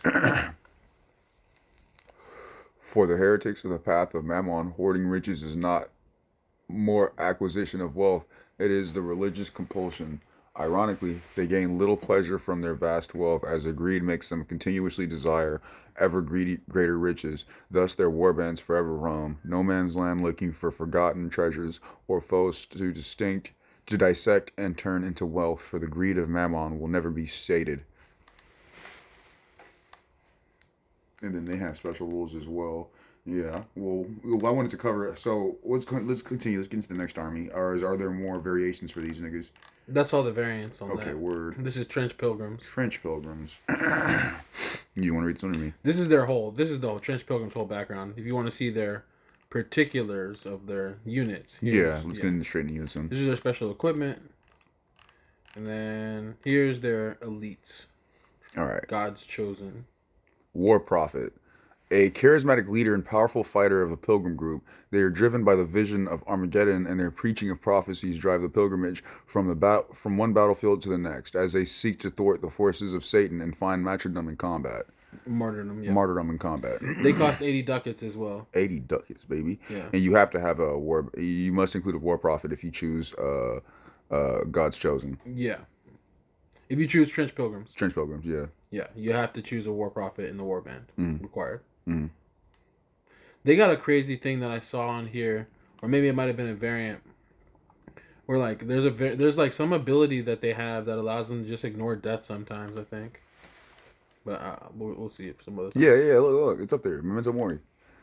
The war prophet is touched by the highest power and revealed truth allows him a degree of protection against premature death. Once per battle, when the war prophet is taken out of action for any reasons, ignore the result as if nothing happened. Yeah, that's basically like they have tough, but it's a different ability than tough. Memento Mori. Yeah. Then you got Castigator, 50 ducats. Are Kinda those cheap, hands on decent. that motherfucker? Are those hands? On Yeah, the those are hands on his shield. Yeah, It's those are crazy. hands. Tasked with instilling fear of God in troops, this orthodoxy officer keeps the soldiers on the path of righteousness and punishes those who transgress. They are protected by their unwavering faith as well as by saints they revere. Yeah, but like they gotta instill fear with hands and shit. Yeah, they Oh, even this one is crazy. a communicant. Communicants are devotees who consume the flesh and blood of the Metachrist. The fuck? Strengthened by their divine essence, they grow enormous in size, and the wounds they suffer close themselves miraculously. They see clear blind, so blessed crosses are nailed through their eyes. What? That's crazy. Right? On battlefield, they act as line breakers and bodyguards for prophets and castigators, heedlessly walking through enemy fire and mauling the enemies with enormous weapons that normal men can barely even lift. What's crazy to think about is how the fuck do you even find out like these niggas see better blind? One of them got blinded once, and they're He's like, I can still see. shit." And you're like, y'all niggas, ching, ching. No eyes. And then they're always continuously healing. Let's see what they say about that. Miracle of regeneration is the mechanic that they express through that. At the start of each of their activations, the communicant can remove one blood marker from themselves if they had any. So that is pretty strong. How many Like, ducats is this nigga? He's 100 ducats. 100 ducats. Kind of cheap for a nigga that seems pretty strong. Nah, but that's more He has expensive. no ranged attack though. That's more expensive than everything but the wolf. Yeah. And then we got a regular old trench pilgrim, baby. Yeah, 30 ducats. That's 30 ducats, baby. still a little bit more than the... Oh, but everybody got their own prisoners. We'll see. But read the Trench Pilgrim. A holy warrior of the trenches considers it his religious duty to make pilgrimage to the sacred battlefield and fight the heretic legions. Pilgrims wear the iron capirote to insulate their minds from the horrors of war. They got their trusty old muskets and look like a grenade in their hand and shit. Well, this is something that one of the reviews I was saying is pretty crucial to a lot of troops. Mm. They have Trench Pilgrim can be equipped with any weapons, armor, and equipment from the Trench Pilgrim equipment list. Mm. Which means you can load them now with some pretty crazy loadouts. Mm-hmm. Like grenades, heavy weapons, even though they're not strong, and like a decent hat. Mm-hmm. And they have to have a hat too because they have to have something to cover their head. Well, that capirote, I think, automatically it comes with them. Okay. Right? Mm. But there's nothing really preventing them from having anything else. Like, this is one game I was playing where if you use a giant character, the heads are too big, so they can't wear regular helmets. Mm-hmm. Okay. So it's like there's a whole shop item you can't buy, but then you end up saving gold. Or you're supposed to buy them as capirotes. You buy the capirotes for them. Because it's supposed to... The capirote, I know, protects them from fear. Okay. Like, so even though they put it in the flavor of it, but it also mechanically, the capirote does that. Mm. And we got, here's their prisoners. Ecclesiastic prisoners. Bound in chains, their minds consumed by a desperate resolve, prisoners surge forward, driven by the hope their sacrificial charge will somehow cleanse their tarnished souls. They cost 20 ducats plus 35 ducats for the martyrdom device. And this is also pretty cool, so I'll get into this ability. The martyrdom device. A prisoner strapped with the martyrdom device can trigger it at any point during their activation. This does not require an action. When detonated, the explosion is treated as a blast 3-inch weapon targeting the prisoner model. Models within 1 inch of the prisoner hit by the explosion roll their injuries with +1 dice. The prisoner rolls 4d6 and adds them together to determine the results of their injury roll. If the explosive goes off and the prisoner somehow survives the battle, you can buy them a new explosive for 35 ducats as normal, or simply field them without. So you could potentially still survive a point-blank martyrdom device blasting in your back, but you can kill the niggas around you. Yeah. And if you survive, you can buy them a new one. And Yeah. then like, yeah, all right, well, go kill yourself again, bitch. You know what's crazy about that, though, too? Like, melee range is 1 inch, right? Yeah. So pretty much, if you have this, it's like, oh, you got a lot of niggas all piled up.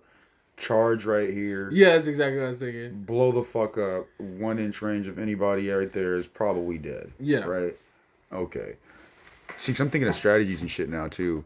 All right, let's go to the next one. Yep. We got These Sigmatic ones seem Nuns. dope as fuck. I like the tits. This is like some Sisters of Silence type shit. I know, but I don't like the blood, but you know, It's something. crucial though. Let's see.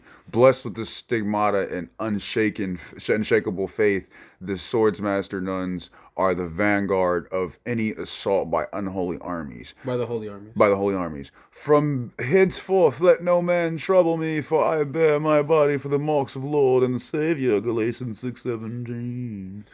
So it's just this bloody nun, I'm assuming, right? 50 Yeah. ducats. But check, they're 50 ducats, but here's a cool thing about like their whole like little bloody vibe that they have that they put with their abilities. Blessed Stigmata. At the start of each of their activations, any stigmatic nun can remove one blood marker, but not an infection marker, from themselves and convert it into a blessing marker. Oh, damn, that's crazy.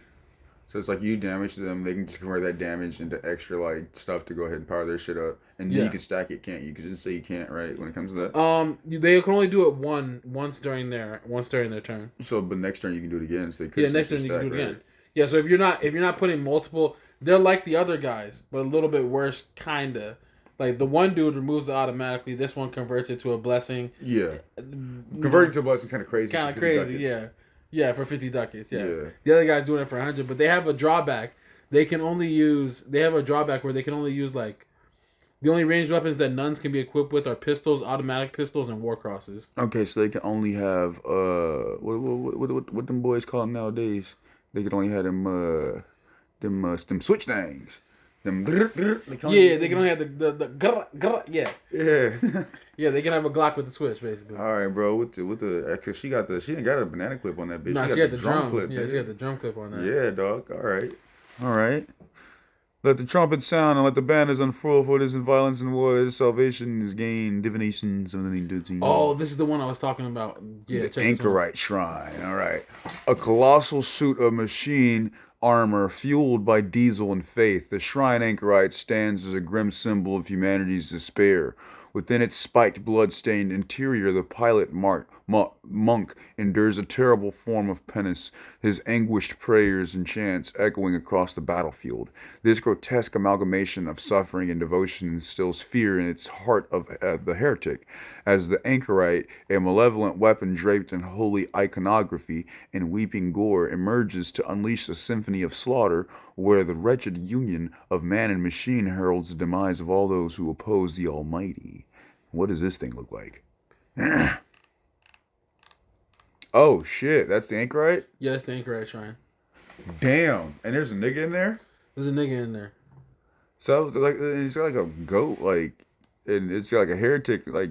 That's one of its abilities. You can have one of your units volunteer to strip down and become part of being lashed to its weapon wheel thing here, and then whenever it takes damage, instead that takes damage.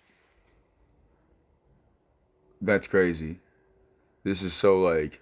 So this one gets put out of action before this one gets put out of action. Yeah, that's crazy. Yeah. And then you can just grab another nigga. Yeah. Yo. But once you put them on there, they're like bonded permanently, like stuck. You see how they got weird ways of like, if you're doing a campaign where like niggas be like, you be losing army low key on your own shit, like sending in martyrdom niggas, sending in, because those niggas, the little niggas will die and the big niggas are lying, but it's, you got morale. Yeah. If we didn't read that morale effect, nigga, it'd be it would be crazy, just sacking niggas left and right. But now you can't, because now we know, okay, half your niggas gone, bro. Yeah. That's why, okay, if you want to go big army, you big nigga, you can go like a whole bunch of little niggas and then just keep on sacking the little niggas until you got half left. But then if the little niggas get targeted, that's what I'm saying. Because if you go too deep, let's say, I mean, we've seen a few of the units. So now we're talking a little bit of strategy. Like I've seen a few more of the units, but like. How many warbands are there? There's several as fuck. There's several. Because I want to read variants, but I feel like variants is keeping a little too long right now. Let's read the name of the variants though, real quick. I'm not gonna get into. Read the story of the fucking variants, dog. Fuck that. Read the name of the variants. Read the name of the variants. All right, warband variant: Procession of the Sacred Affliction. Trench pilgrims of the Procession of the Sacred Affliction are known for their zeal in close quarters combat. Their armor decorated with icons and shields adorned with the depictions of the saints, which despite appearances, can withstand machine gun bullets. The millstones they carry upon their backs are used to tie about the necks of sinners before drowning them in the mud and blood of no man's land. They spurn the use of iron capirotes, believing firmly in the faith alone is enough to withstand the horrors of hell. And then the next variant is Cavalcade of the 10th Plague. This trench pilgrim procession traditionally sacrifices lambs before battle, anointing themselves in its blood to ward the wrath of God. The pilgrims then draw holy symbols with the blood of the sacrifice upon the bodies, clothing, and armor, and then march to battle singing the hymns in certain belief that the blood of the lamb shields them from any harm. Firm believers in traditional reading of the holy text, they reject the new doctrines of Metachrist by church. They steal communicants from other processions and force them to fight in penance for being born from sin. Go back up to the big nigga. So he's a part of that group then, right? Yeah, because he got the lamb's blood on him. But check How much this does he out. cost though? We didn't even check that out. I forgot how many ducats that nigga was. How much does the Anchorite shrine cost? 140. ducats, Okay, yeah. same as the other big nigga. Yeah. But what about it? I was gonna say, so they got this. The one ability I wanted to read was about the Lamb of the Christ shit. Yeah. Blood sacrifice, right? Mm-hmm. I wanted to read the. So they have blood sacrifice. Any model except ecclesiastic prisoners who are not worthy in the warband can purchase a sacrificial lamb. I'm gonna read sacrificial lamb. I'm gonna jump to it real quick. It's pretty cool when you see it about what it can do. Where is it? Did I miss it? I must have missed it. Type it in real quick, or you want to just keep looking through?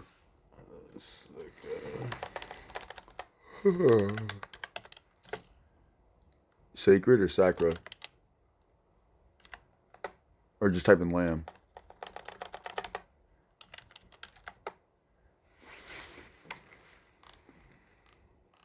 I know I read it before. Where's the Here next it is. mention? Cavalcade special equipment, sacrificial lamb, 5 ducats. Before the battle, this lamb is sacrificed to God's glory, and the pilgrim then anoints himself with his blood, averting the wrath of Yahweh while fighting for his cause. The model ignores the first blood marker or infection marker it suffers in combat. Oh shit. Okay, so first time somebody lands, it's just like nah. Nah. Alright. So it's 5 ducats to give everybody one little taste of what it's like to be like a sacrificial nun or a fucking. You said 5 ducats for that? Communicant. That seems like it's pretty cheap. Yeah, but like it's one blood marker. Like some of these people are like hating. Like, but like, let's say somebody gets hit with a blood marker, but then you have that on the nigga who's on the wheel, and that blood marker just doesn't get hit. Yeah. You're right. Because then you can have another one on the nigga after that nigga dies too. But I think when you go onto the wheel, you lose all of your equipment. So I think the sacrificial lamb goes away. But is that equipment? Yeah, it's a piece of equipment. It's a consumable equipment. But if you could have them consume it first, then you don't lose it. Right? Yeah, I guess so. It's done before they go into battle, so I guess I would rule that it's cool. Okay. Then we got War Pilgrimage of the Saint Methodius, which is a lot of shit. You want to read through it? From the night of fire and blood that laid low the greater Moravian monastery of Belgorod, emerged a single monk of the Orthodox Order of St. Methodius. Though the rest of the brotherhood perished in the catastrophe, slaughtered by a squadron of ruthless death commandos, the sole survivor brought with him the books of the saint and his faith out of the ruin. With the loss of the workshops and monastic libraries of Belgorod, it was believed that the secrets of the Anchorite construction were lost, especially since the church no longer wished to pursue their construction due to advances in armor technology elsewhere. But this was an error. The monk named Brother Akakios still knew the craft. Akakios fled to the Theocratia of Hellas and founded a new monastery on the slopes of holy Mount Athos. Many monks lived in the monastic communities on the slope of the mountain, and some were attracted to join their brother. Thus Akakios became the first war prophet of the order, and many lay members joined or became supporters, and eventually the foot soldiers of the well-equipped and disciplined war pilgrimages of St. Methodius. No other pilgrim progression can match the methodical and technical approach of the soldiers of the order. In their fortified monastery, the learned monks hoard and protect the knowledge of modifying the sacred designs of St. Methodius. Their shrine anchorites are without a peer and feature many modern weapons and adjustments Wow, that's crazy, which allows them to carry modern long-range weaponry. No other warband has such abundant access to anchorites or the variety of sophisticated weaponry and equipment. Following the ancient Orthodox creed, the pilgrims of St. Methodius reject many of the teachings and customs of other pilgrim progressions. They consider the creation of the communicants as a dangerous heresy and condemn the use of martyrdom devices as an affront to God's commandment against suicide, as well as holding to other beliefs many of the trench pilgrims view as an essential part of their crusade against the forces of Inferno. Bitter schisms and arguments with other sects sometimes erupt into violence, and the Church itself accuses the order of heterodoxy of clinging to the outdated Eastern Orthodox faith. However, due to the formidable fortress monasteries upon Mount Athos and the undeniable zeal on the battlefield, the princes of the Church turn a blind eye to the affairs of the following followers of St. Methodius, as long as they focus all their zeal on the seemingly impossible task of relieving the city of Trebizond. Here, according to the visions of Prophet Acacios, the unsullied faith is still practiced and the salvation of mankind will be achieved. To this end, the order sends one war pilgrimage after another to the front line. Not one has made it within sight of the fabled walls of Trebizond, but this only increases the zeal of the order and rouses them to ever greater efforts to reach the city of the hill.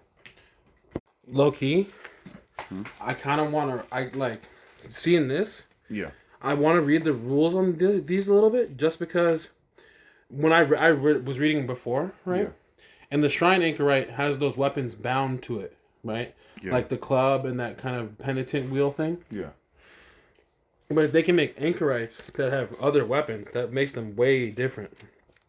Because those weapons they can't be disarmed with, you know? And it just makes the weapon stronger. Or at least it makes it like a lot different as far as the gameplay goes, because you'd have anchorites with several different types of weapons instead. Oh, here's what they did. So, a couple of the special rules. Anchorite Cloister. This warband may buy up to 2 anchorite shrines, not just one.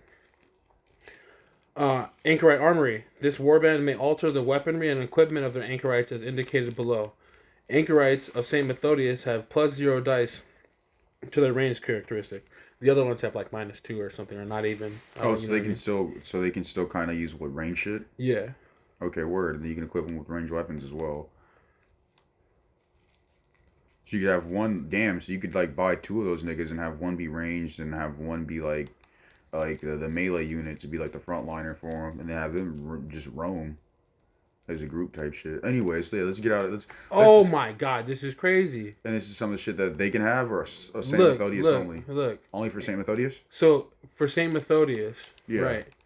For St. Methodius, it says anchorite weapons. Due to its construction and immense size, any anchorite of this warband may use any one of these weapons as a single-handed weapon. The anchorite may replace its breaking wheel with one of these weapons at the cost indicated below. You can change these weapons and equipment between battles, but you must sell the old weapon at half price before installing a new one. Heavy flamethrower. It costs as much as a fucking character. Yeah. Heavy flamethrower, anti-material rifle, punt gun, and trench mortar. You can get a trench mortar on a fucking hand. That's like having a goddamn dreadnought or a fucking warjack. And it's not a heavy weapon, so you could probably rock the trench mortar and a heavy flamethrower. No, because it only replaces the breaking wheel. Oh, only the breaking wheel? Only the breaking wheel gets replaced. The club stays the same. But you can have 2 anchorites, so you could have one. But you can no longer hang a nigga on yourself because you don't have a breaking wheel to put them on. That's true. Yeah. That's facts. But I mean, I'll take that to have a fucking mortar on my hand or a fucking hand flamethrower. Right, exactly. It turns them into a witch. The mortar witch, the witch from the heretic legions, but better. Yeah, way better because he has bombs plus a club, and so I didn't read her stats. I'm assuming her melee combat's not that good, but the club, he's kind of like a tank, right? Yeah. And then like again, when I was thinking like that, the 2 of those niggas are walking around roaming, right? You could have one nigga with flamethrower in front of him. You could have one nigga shooting off big ass mortars across the distance. Yeah, exactly. Crazy shit. His trench mortar has a 48-inch reach, ignores cover plus windy injuries. Crazy. All right, let's keep going. Auto cannon. You can put an auto cannon on that bitch. The bitches is expensive, boy. It costs as much as a nigga. Gas gun, basically gas sensor. Yeah, that. You should see what gas does. Gas automatically puts bleed on living targets and shit. Oh, so then they already automatically get a blood point. Yeah, there's like it's like an unavoidable blood marker. Damn, it's crazy because you could only buy up to two of those niggas with this group of niggas. I mean, But if you're talking if about you buy one, if you buy one, any of these niggas could have this weapon on it, or only those Templars could have these weapons. only those anchorites can have these weapons. These are Only the specific. Templars, Anchorites. No, I'm Any saying Anchorite can have any of these. yeah. These are specifically attachments for the anchorite. Okay.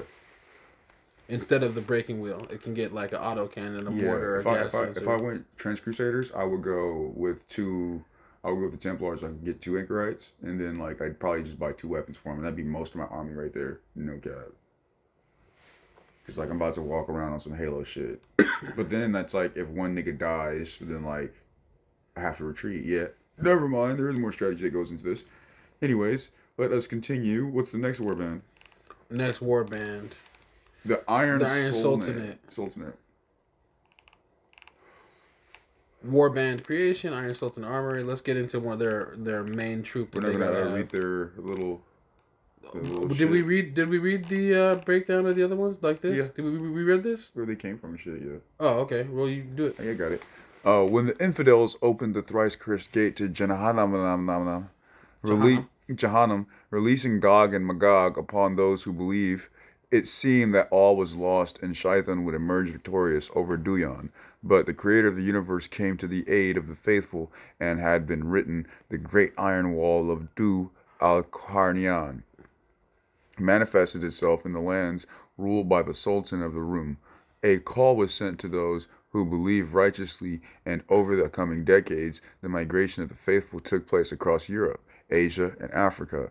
Millions perished on the road and at sea, for the heretics and their Shaitan lords swarmed them as locusts swarm fields of ripe sesame, devouring them and building vile monuments for their limbs and heads so they could not be buried as decreed in the holy text. But once all those who survived the journey had come, the mighty gates of Al-Qaryan were closed, and the great sultanate of the invincible iron wall of the two horns that pierced the sky was formed. The assault of the slaves of Jahannam against the Sultanate have never ceased since that day, and each day new martyrs are mourned as they defend the wall of the confront the heretics who have overcome its defenses. But within its walls, the lost knowledge flourishes from the mosques of white marble and gold of the Muezzin, call the faithful to pray for the success of the Sultan's army as it struggles to protect their lands and defend the craven trails that provide the Sultanate with vital trade goods. The Iron Wall is the greatest defensive work in the world, a mighty bulwark festooned with the famed artillery of the Sultan. Azeb sharpshooters stand at the ready, ever watchful for surprise attacks, and the elite Janissary regiments have barracks at set intervals near the wall so they can react to any attack at speed. During a more serious incursion, a full muster of Azeb is called. The House of Wisdom unleashes its terrifying Takwin creations upon the foe, and if the need is desperate, the Sultan himself comes forth and his Janissaries march with him to battle, carrying the green flag before them. Thus, the protection of the Iron Wall has had extensive influence on the Sultanate way of war. The conscripted Azebs are experts at feigned flight and skirmish, while the loping lions of Jabir harass the enemy's flanks.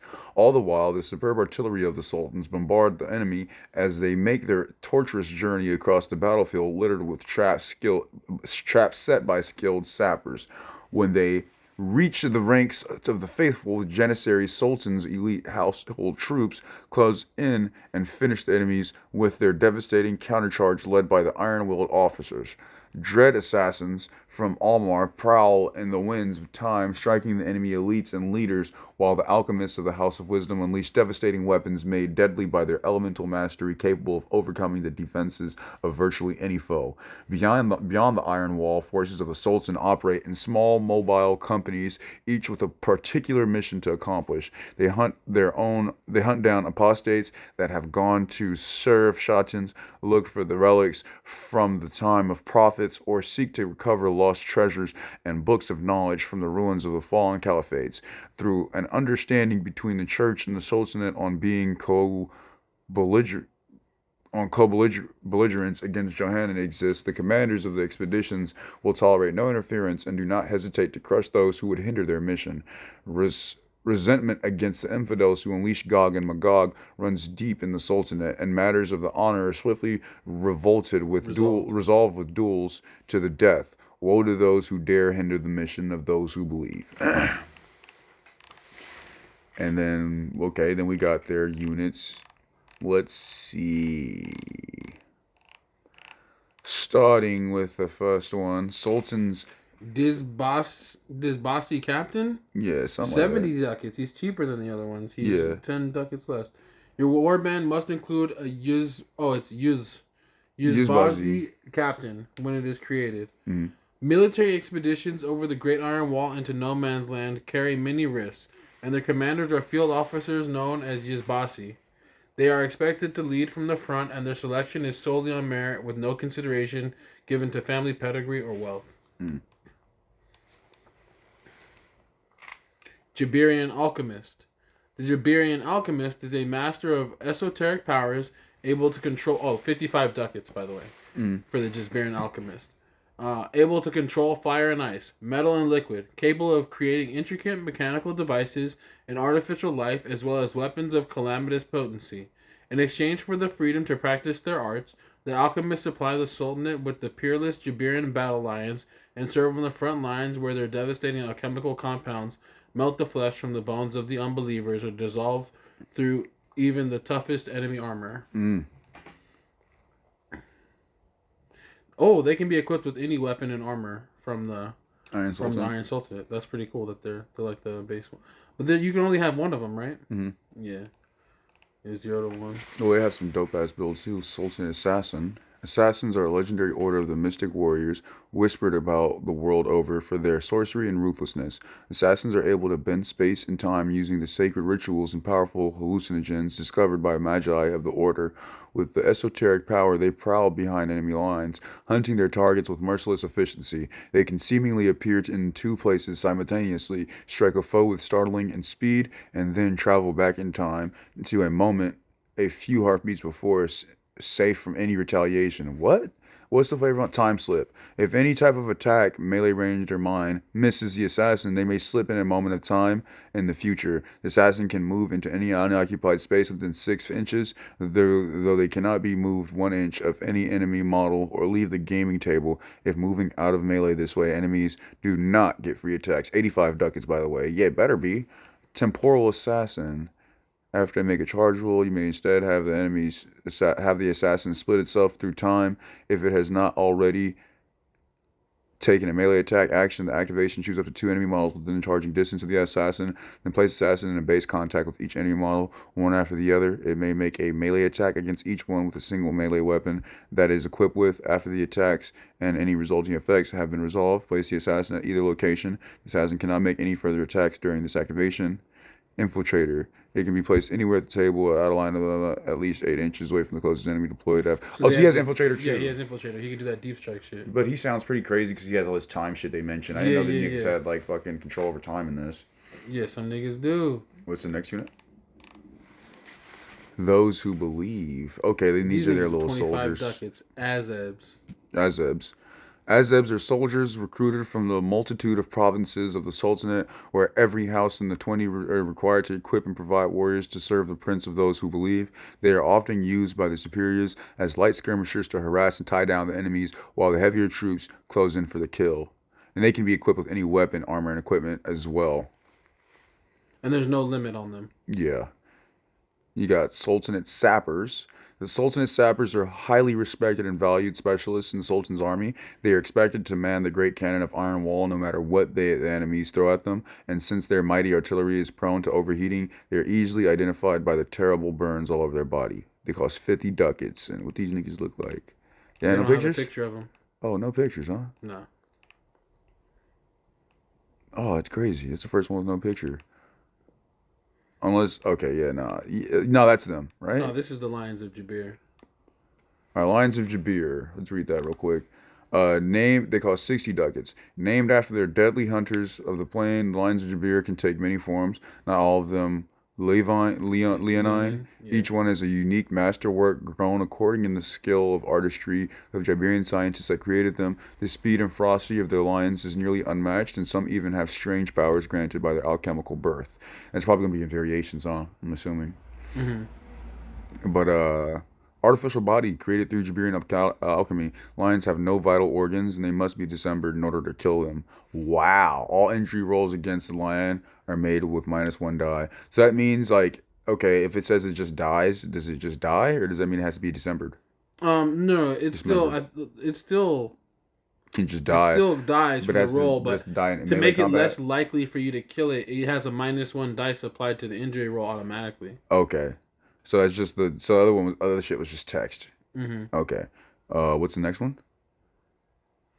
The next unit, Yeah, Janissaries, 55 ducats, makes cost. 0 to 6 of them. Mm-hmm.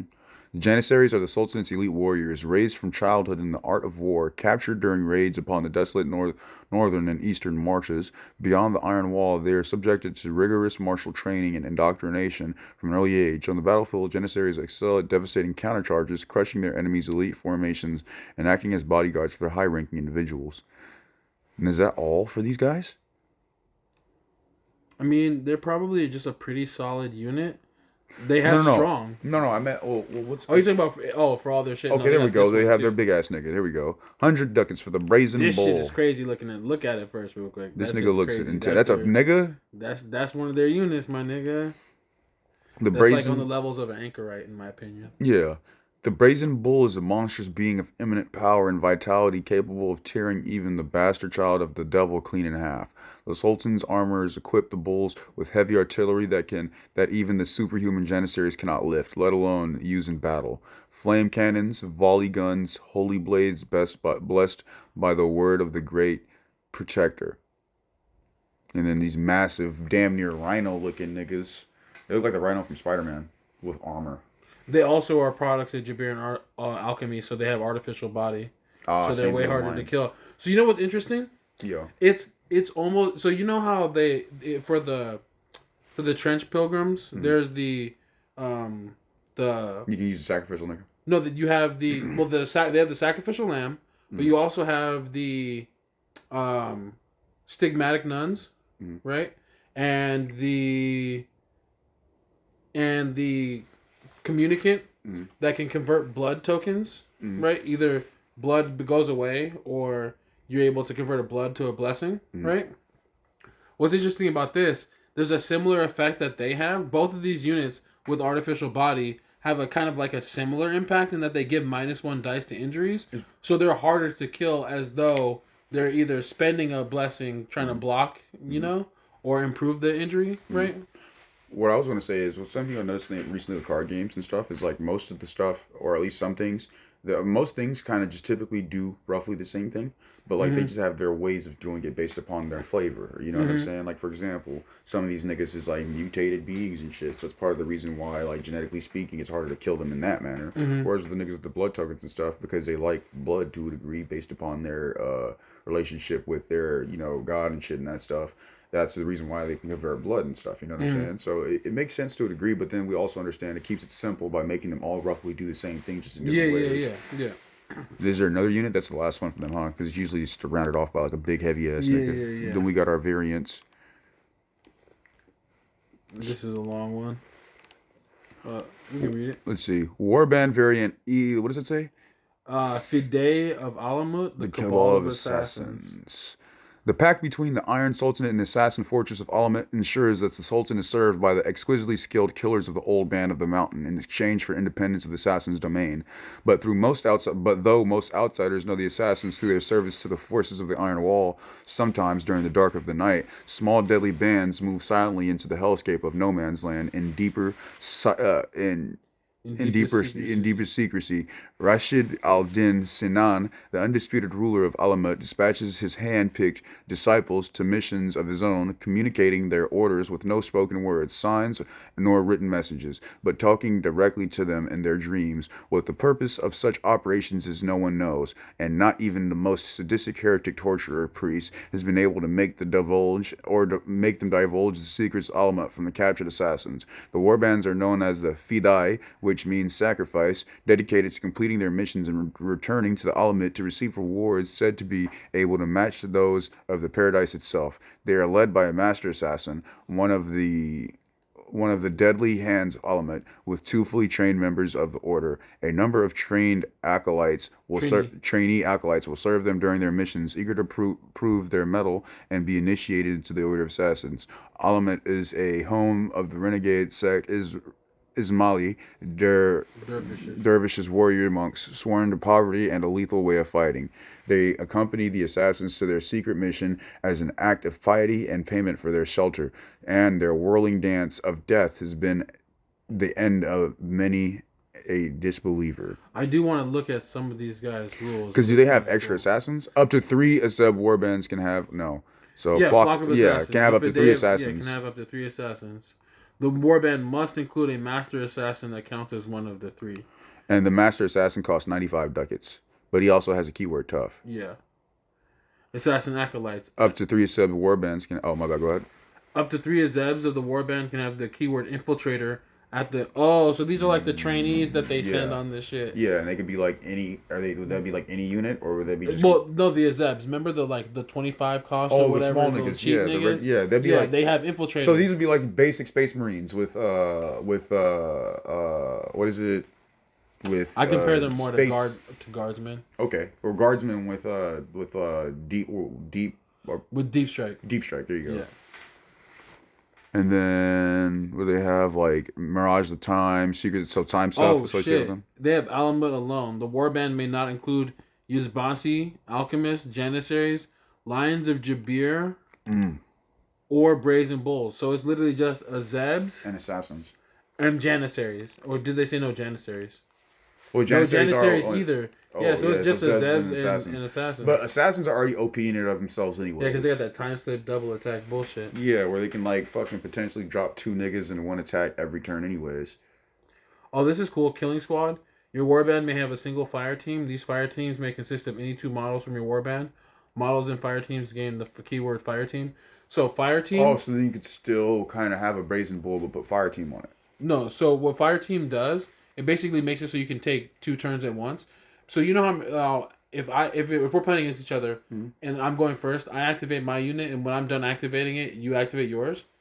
If I have fire team, I have 2 units that I can do both of their actions in any order I want to, in back to back together. And then when both of them are done, my turn is done. Okay. Or my activation or phase, because the whole turn. The activation both, is right? When you activate one of them, you activate both of them, and you can use all of their abilities and shit. And then after you're done doing that, the activation is over. Okay. So it gives you like double. What's the next variant? The next, they got crazy extra shit. Because they also have additional rules too. And they have special equipment too. Everybody has special equipment, I guess.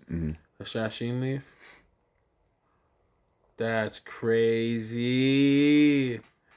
Rules. Before the battle begins... So Hashashin leaf is 5 ducats. Rules. Before the battle begins, a model may use this item to gain the keyword strong until the end of a battle. And you know what? You know what strong does? No. It makes it so you can ignore the heavy property on weapons. Right? Oh, so you know how Brazen Bulls... So you know how Brazen Bulls have heavy weapons? Yeah. They also have strong automatically as part of their shit. But then you can just have Sheen Leaf for a full battle. So a nigga can be holding that thing. And then every battle you can just buy a whole bunch more Sheen Leaves. Exactly. It's 5 ducats, baby. 5 ducats. Hey, giving niggas steroids, dog. But you can only get 4 of them. It has a limit. Well, 4 little niggas is turning into big niggas per game. 4 little niggas is It's a $20 investment, dog. And you off that shit. You off that shit. All right, the House of Wisdom. Warband variant, yep. The House of Wisdom is the preeminent center of learning within the Iron Sultanate. Its libraries, workshops, forges, and gardens of exotic and wondrous plants, hospitals, and observatories are unmatched. Within its halls are mechanical marvels and weapons from the far-off lands, as well as trophies captured by the Sultan's forces and brought to be examined by the learned scholars of the House of Wisdom, philosophers, and the theology debate in the chambers of Gosmal and the Qasida poet composed were describing the beauty and pain of life. Thus, it is no wonder that the house attracts the greatest minds of the age to study in its hallowed halls from within the Sultanate and far beyond the Iron Wall. In its laboratories, guarded by the faithful Kavas, the Jabarian alchemists dissect and study the war beasts and Shashian, so their weakness can be laid bare and exploited by the believers.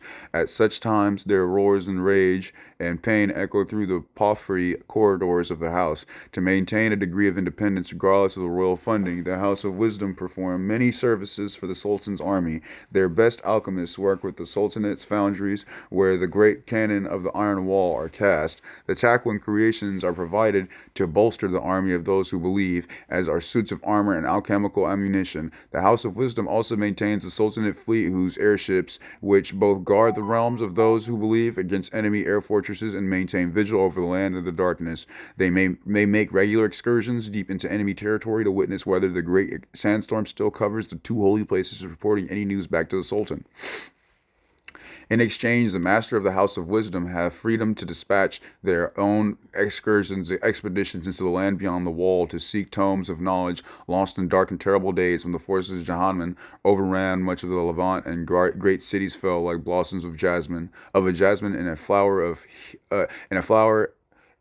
a jasmine flower in fiery heat. Sometimes they are journeys to capture an especially ferocious beast of the enemy. At the other times, they seek to capture or kill heretic alchemists who they see both as an offense to their craft and the threat to the entire world. So, the House of Wisdom warband may have up to 2 alchemists, but must include at least 1. The warband treats alchemists' armor as if they had a limit of 2. And they may also include up to 3 lines of Jabir, because they're the niggas that make them, right? Yeah. And they may not include Azebs, Janissaries, just Yusubai, or assassins, Yuzbasi or assassins. Okay. Let's go to the next one. Or is there anything else you want to check out with them? Noble Guardsmen. The warband may include up to 2 fairies. Noble warriors sworn to protect the House of Wisdom. They use Janissary stats, but have keywords elite and strong. So once again, another nigga, since you can't use motherfucking goddamn anything brazen bulls or whatever. Can you use brazen bulls? Can they use? They can use brazen bulls too. No, they can't use brazen bulls. No, the only thing they can't use are Azebs, Janissaries, or use Bazi assassins. But they take an extra line of Jabir. Yeah, they can have up to 3 lines of Jabir. I don't know what the basic limit is. 2. 2? Okay. You can also have up to 3 what? Alchemists? Oh shit, this is crazy. This is a flip on some shit. Weapon collections. When you create this warband, choose 2 weapons. These weapons must be found in either armories of New Antioch or the Trench Pilgrims. These weapons must not already be present in the Iron Sultanate armory. Oh, so you have to fight those warband may acquire 1 from New Antioch and 1 from the Trench Pilgrim armory, following all the same limitations and costs of the original list. Only 1 weapon can be picked from this list. If lost in battle, it can be reached or purchased by paying the indicated cost. That basically means they have access to weapons outside of regular. But they have to fight those niggas, I'm assuming, first, though, right? Through a campaign? No, I think. Rules. I don't think. No, look what it said. It said, didn't it just now say. When you create this warband, choose 2 weapons. These weapons must be found in either the armories of New Antioch or the Trench Pilgrims. Yeah, so you have to either, go fight. You don't have to go fight them. The armories are just a list of weapons that they have. So how would you have access to those armories? Because it's part of their lore. Remember where it said they have collections of weapons from people that they've come across? Oh, okay, yeah. Yeah. So then those 2 weapons that you can also just kind of bring in. Yeah, the 2 weapons you can also bring in. Okay. Yeah. And they would come from those other 2 warbands potentially? They come from the armories of either New Antioch or the Trench Pilgrims. And we have not read New Antioch yet. Is that the last one? We have not read New Antioch yet. We have read the Trench Pilgrims. No, there's more. No, I mean for way more warbands? There's more factions, yeah. How many factions are there? I think there's the ones that are like Nurgle. So this is New Antioch. The next one's after the Sultanate is New Antioch. The Principality of New Antioch. Do you want to keep on reading out the rest of the variations?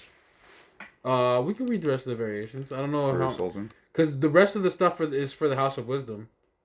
It's just more of their secrets of the House of Wisdom. Oh, so there's no more variations. They only have 2 variations. They have either the Assassins or the House of Wisdom, where you can just go regular and do whatever you want. Yeah. Okay.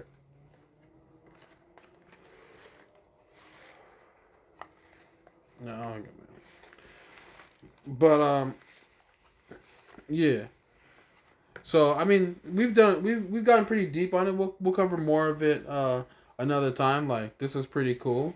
I really want to fuck with this. But what do you think? We're definitely gonna play.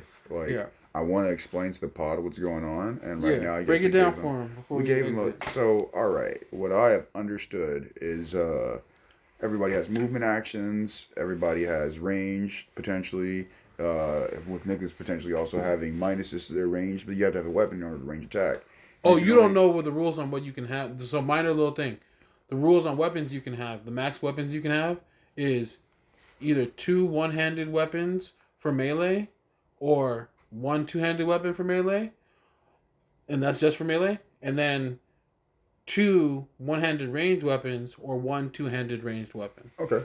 So you can either have 1 and 1, or you can have 2 only of one, or you could have 2 only of the other. Mm-mm. You can have 2 melee and 2 ranged weapons if they're one-handed ranged Or weapons. 1 ranged and 1 melee. If they're both two-handed. Okay. If they're both But two-handed. you can have any mix of those. Okay. So you could have like a melee one-handed and a ranged one-handed, right? You can have 2 melee one-handed and 2 ranged one-handed. But that okay. There is no mixing unless it says specific. No, you can mix it. It's any your melee. You are allowed to have a set of melee weapons and ranged weapons. It can either be for your melee weapons. It can either be 2 one-handed weapons. I forgot a rule. You can't use ranged weapons in melee combat anyways. Exactly. Melee range Yeah. anyway, so it doesn't matter. Yeah. Mhm. So I got you. So every weapon, every creature basically needs to have a Balances ranged out. and a melee. Or Yeah. you can have niggas that are dedicated to range, or niggas that are dedicated to melee. You don't need to Right. have, but I'm saying you don't need to have niggas just dedicated to.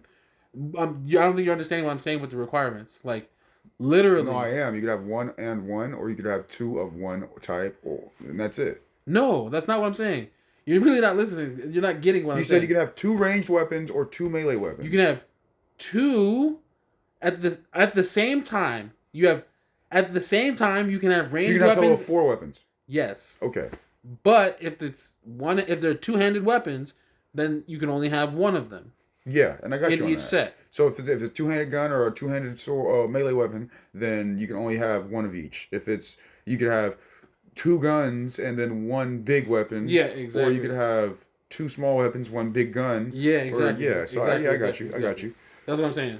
And then, but it gets crazy because with that rule, that with most of the two-handed weapons are two-handed because they have heavy.